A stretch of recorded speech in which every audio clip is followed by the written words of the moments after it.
ஒரு இபாதத்தை நாம் செய்து முடித்தவுடன் அந்த இபாதத்தை அல்லாஹ் ஏற்றுக்கொள்ள வேண்டுமா இல்லையா? அதற்குரிய கூலிகளை நன்மைகளை அல்லாஹ் தர வேண்டுமா இல்லையா?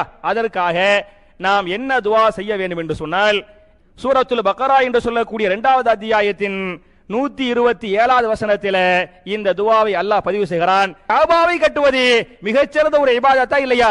அந்த இபாதத்தை முடித்துவிட்டு இப்ராஹிம் நபி அல்லாஹ்விடத்தில் கேட்ட துஆ என்ன என்று சொன்னால், ரப்பனா தகப்பல் மின்னா இன்னக அன்த சமீஉல் அலீம் என்கிற துஆவை நீங்கள் ஒரு இபாதத்தை செய்து விட்டால், நீங்க தொழுதீங்க, நீங்க நோன்பு வச்சீங்க, நீங்க தர்மம் பண்ணீங்க, நீங்க ஹஜ் பண்ணீங்க, நீங்க உம்ரா பண்ணீங்க, நீங்க ஒரு இபாதத்தை செய்து விட்டால், ரப்பனா தகப்பல் மின்னா, எங்கள் இறைவனே எங்களிடமிருந்து இந்த துஆ இந்த இபாதத்தை நீ முழுமையாக ஏற்றுக்கொள்வாயாக, அந்த சமீஉல் அலீம், அல்லாஹ்வே அனைத்தையும் அறிந்தவனாக இருக்கிறாய் என்ற அற்புதமான துஆ